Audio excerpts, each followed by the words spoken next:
Hola a todos, este es el video número 1 de resistencias térmicas, en el cual les hablaré acerca de las resistencias térmicas.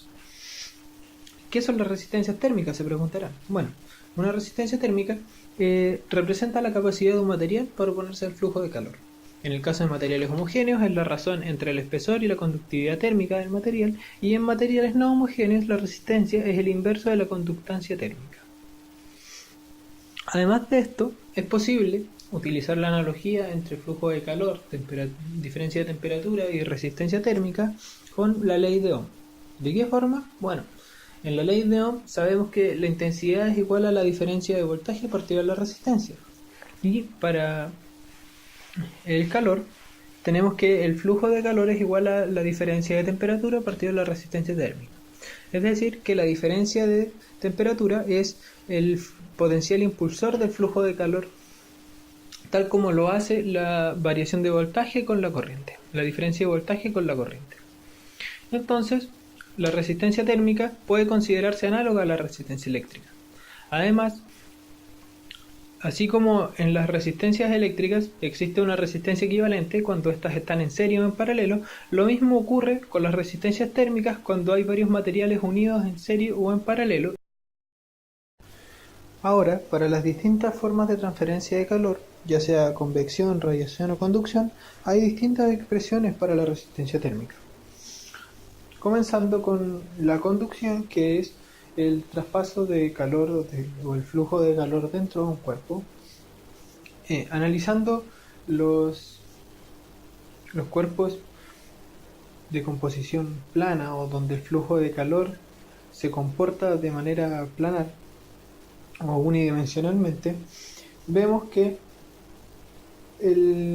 la resistencia térmica depende de la distancia, la conductividad térmica y el área transversal al flujo de calor. Continuando con el flujo de calor en elementos o cuerpos de forma cilíndrica, vemos que la resistencia depende del largo, la conductividad térmica del material y el radio interno y externo del diferencial que estamos analizando. Como podemos ver en la imagen, el flujo de calor se mueve desde el centro del cilindro hacia las paredes externas del mismo. Finalmente, para cuerpos de forma esférica, en los cuales el flujo de calor se mueve desde el centro de la esfera hacia los extremos, la resistencia depende del diferencial entre el radio interno y externo y la conductividad térmica.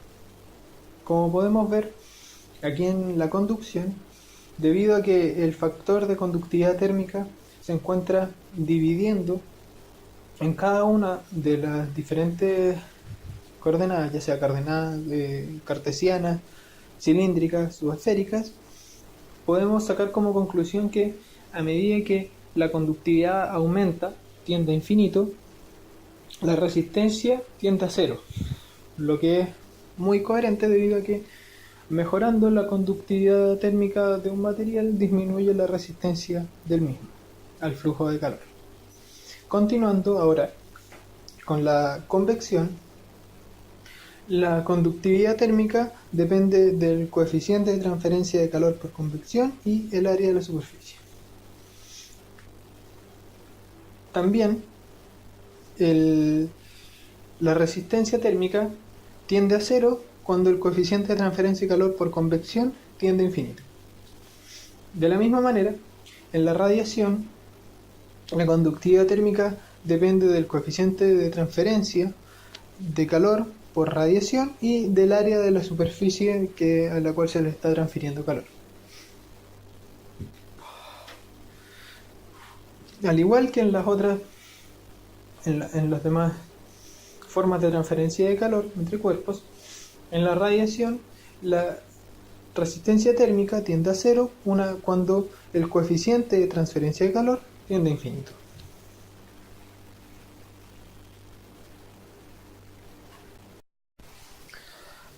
Para resolver este ejercicio tenemos que considerar y recordar que las resistencias térmicas se trabajan igual que las resistencias eléctricas cuando están en serie o en paralelo.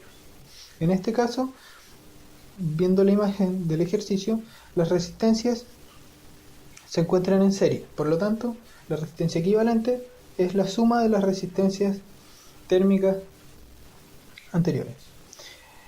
En este caso, se calcula primero la resistencia térmica por convección que hay entre el aire y el vidrio del lado izquierdo. Después, la resistencia térmica por conducción en el vidrio, en el aire y en el vidrio nuevamente, para finalmente pasar nuevamente a resistencia térmica por convección entre el vidrio y el aire en el lado derecho de la imagen.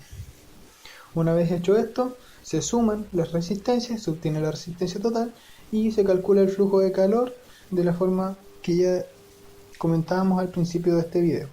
Es decir, el flujo de calor es igual a la diferencia de temperatura partido de la resistencia total, con lo que obtenemos un flujo de calor de 69.2 watts.